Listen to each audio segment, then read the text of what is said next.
Brings me great pleasure to bring up here NFL All-Pro Jed Collins to talk about the ABCs of finance. Let's give Jed a round of applause here. Yo, get it twisted. This rap is mine. All right, before I get started, I love the comments. Knowledge is power. There is no off season.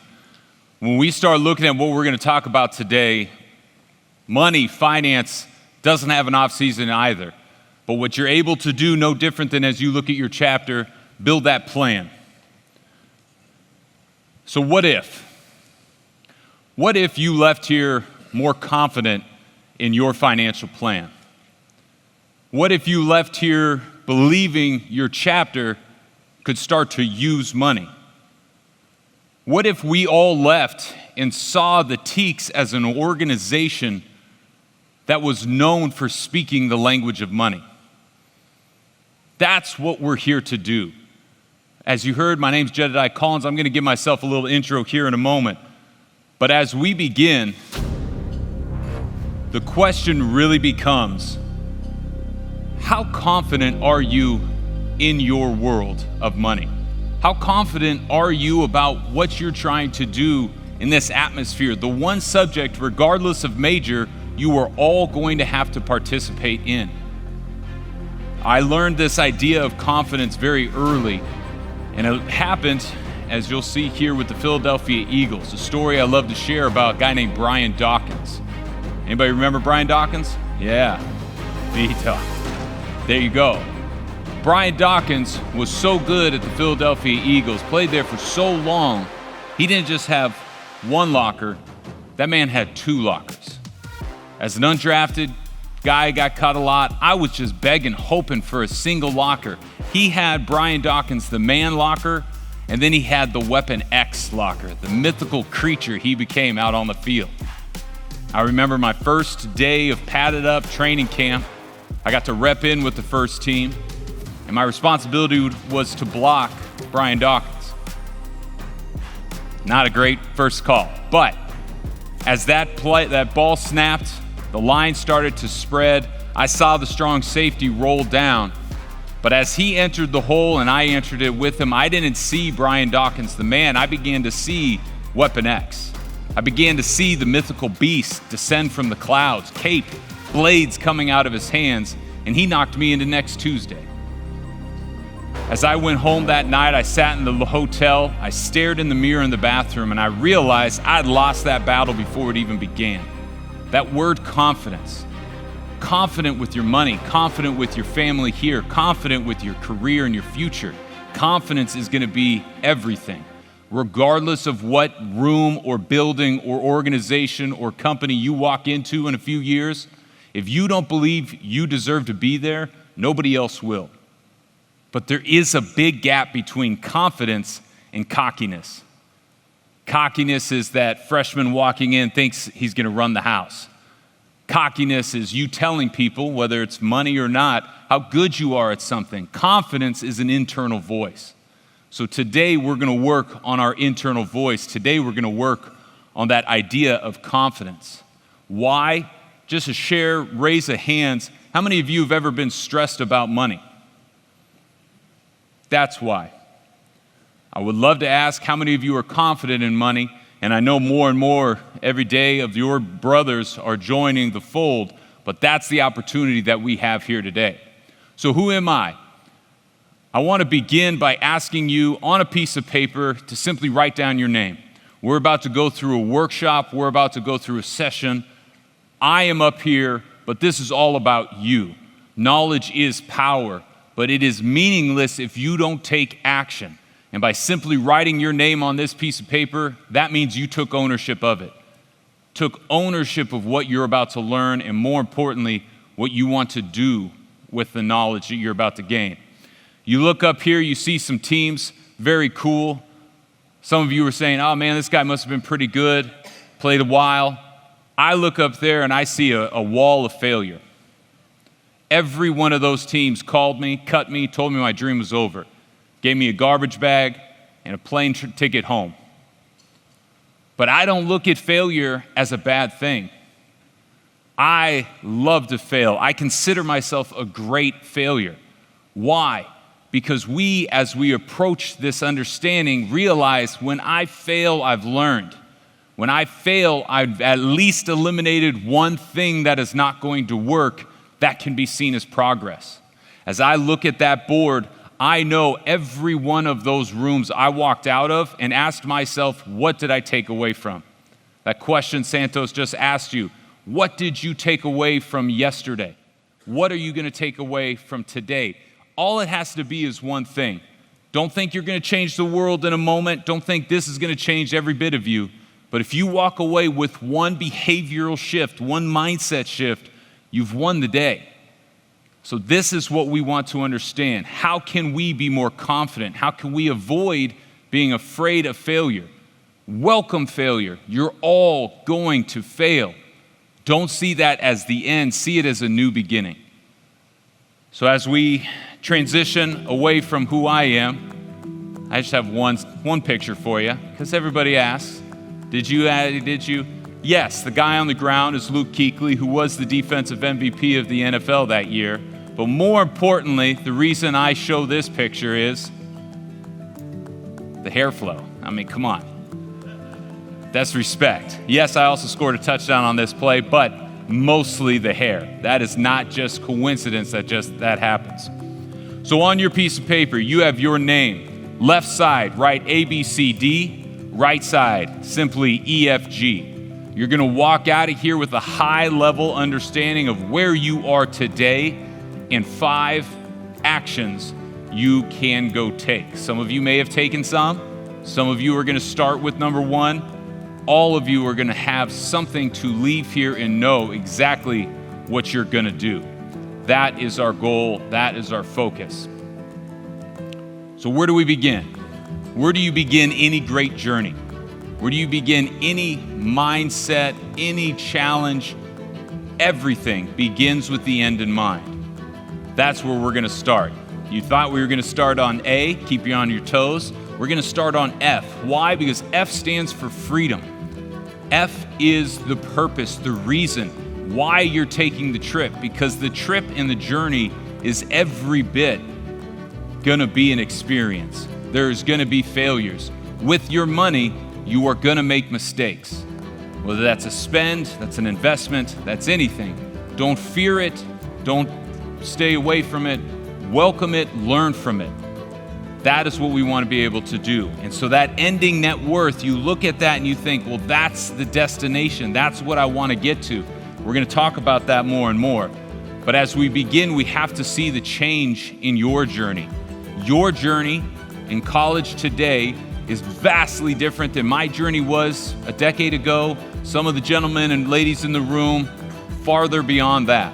Your journey has shifted to where we get to compare 2 kinds of industries. It wasn't so long ago that the train industry was our main form of transportation. You took a long time to build some train tracks, but once those tracks were built, all you had to do is sit down, find your seat. The conductor was going to take you exactly where that train was designed to go. Not too long after that, we started to see the personal automobile develop. Why? Because people said, well, what if I didn't want to go to that destination? What if I wanted to make a turn? What if I wanted to go by myself? Then we started to see the personal automobile adoption because it gave you the most powerful tool in the world, autonomy. As you start to see this, we can now compare the financial world of old to the financial world of today. The financial world of old that most college students were banking on was this term called pensions.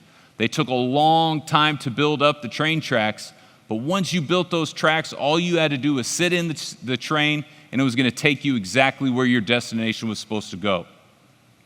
That world is going extinct. 95% of pensions are no longer even in existence. Why?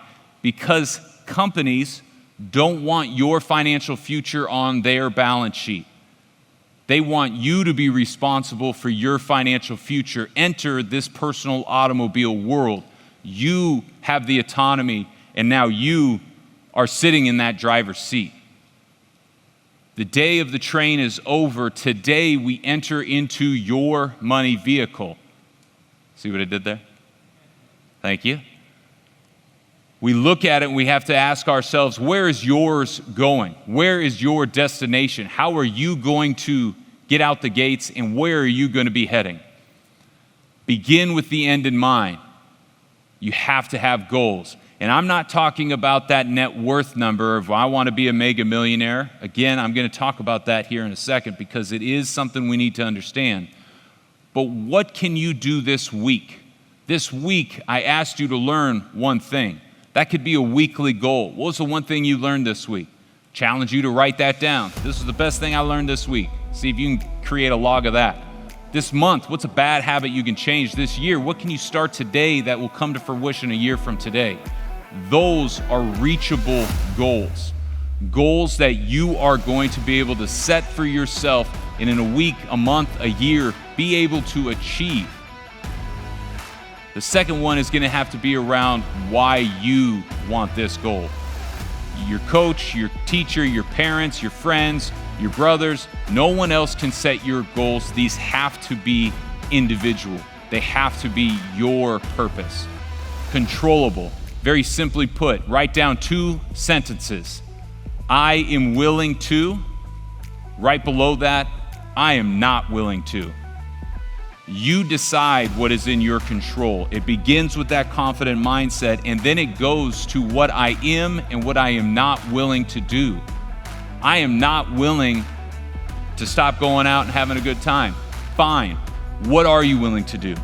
I am not willing. I am willing to. I am not willing to. That is a series of questions you can only ask yourself, but it will identify what exactly you prioritize and what you're willing to give up.